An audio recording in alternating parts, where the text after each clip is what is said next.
lot to be proud and thankful for. 8 straight AFC West titles, 6 AFC championships, 4 Super Bowls in the last 6 years, 3 Super Bowl wins. So back-to-back titles hadn't been done in a while, and we're looking forward to going after that ever-elusive three-peat. And wouldn't be here without the outstanding leadership of Clark and the Hunt family, and Mark and his crew, our great players, our outstanding coaching staff, Ted Cruz, for his amazing job that he does all year.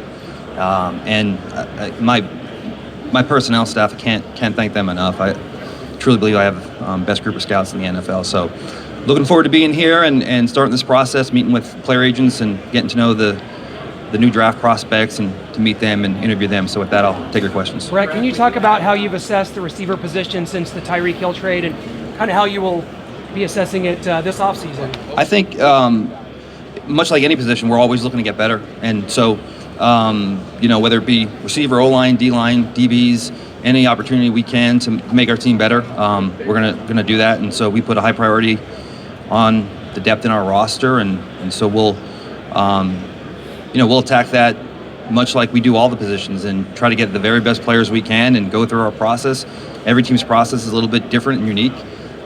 We have ours, and there's always a chance to refine and tune things. But again, I think in this league, because of such a long season, I'm talking 20-game season, it's a marathon, and you have to attack every position and with the mindset of just having that depth, because it's not a matter of if but when players go down. Brett, Andy's offense is a difficult one to pick up, especially for a rookie. When you were scouting Rashid, did you see something that told you he could pick it up and be relied upon if called upon? Yeah, we did a lot of work on him, and that is, that's a good point. I mean, it's a little bit different in our offense. There's a lot of verbiage, a lot of dialogue. You're always going to have a coaching staff that puts a ton of pressure on young players to come in and perform. Our situation is a little unique where you have a coaching staff and a quarterback that puts a lot of pressure for the players to come in and perform right away. So credit to Rashid. I mean, it just speaks to him and his resilience. It was a lot early on, and our coaches just did a great job of pacing him. I know early on you see the flashes and you want more and more and more, but there was a plan, there was a vision, and sometimes these things take time. Sometimes they don't happen as soon as you want. It takes some time, but with Rashid, I think he was determined to make it happen this year and to keep working, and he did a great job. So certainly credit to him and the work he put in off the field with the playbook and with our coaches after practice. What are your plans for Chris Jones? I mean, we're gonna, just like last year, with Chris and with LJ, with a lot of our players, we get a chance to meet the agents this week, and he's at the top of the list. Love Chris and tried really hard to get something done, and we didn't. But when we got together right after that Detroit game, we had a great talk, and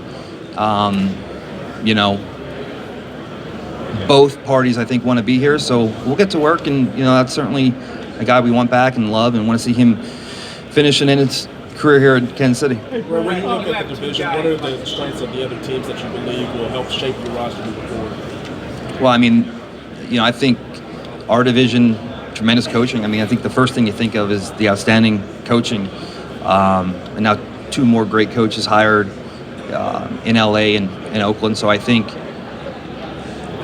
the task is with these organizations is that they're smart organizations, they're tough organizations, and they're led by great coaches, and so they're going to have different ways to attack us. And I mean, we all saw last year what Vegas did to us Christmas Day, and we went on, I think, to win the rest of the game. So never an easy game, but I think we just have to be in the mindset of just control what we can control and just try to put this roster together and be the best version of ourselves. And I think when we just take care of what we need to do and just try to make our roster better and get better, improving from what we did last year. I don't think we ever chase anybody. We just try to be the best version of ourselves. So we'll continue to do that, but certainly a tough task in our division.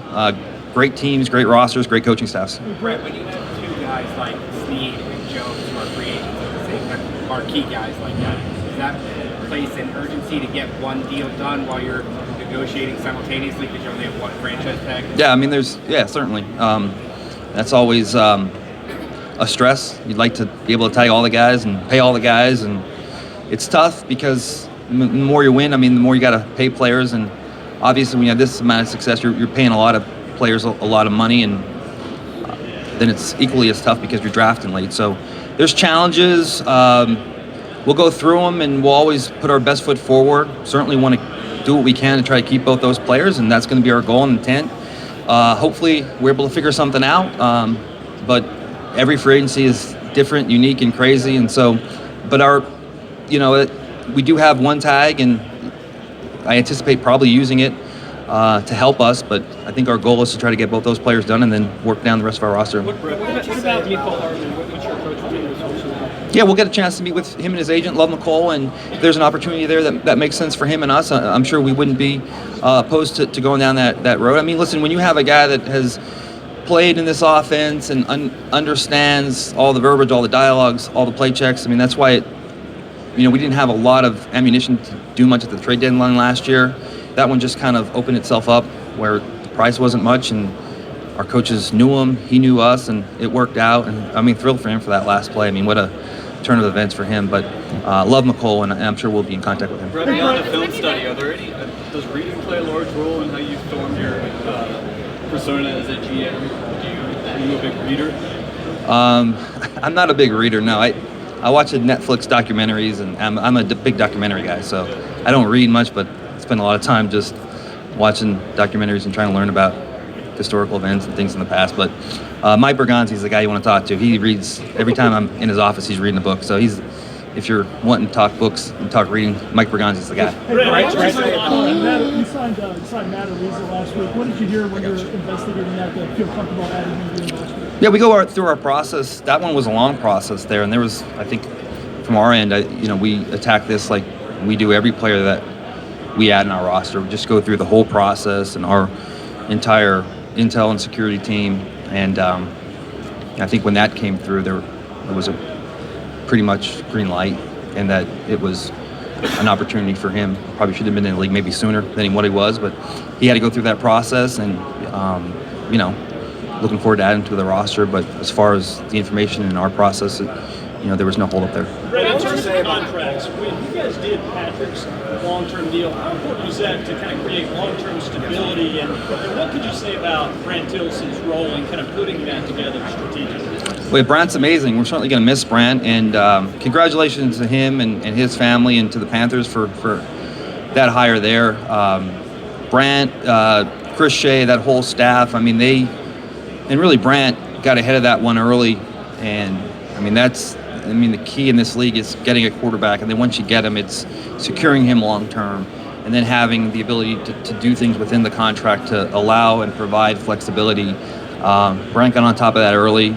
He has a tremendous relationship with the agent community, does a great job, super smart. Gonna miss him a lot. I haven't get a chance to see him yet, but I'm looking forward to catching up with him. But gonna miss him. We have some big shoes to fill. Chris Shea and Jack Woloff, they'll do a great job. But again, Brant was on top of that Mahomes contract early and did a great job of guiding the organization through that. Last question. Organizations and say they've had the kind of success that you guys are having right now. How has your job changed, being more difficult or easy in some ways with the success as you talk to agents and talk to other teams?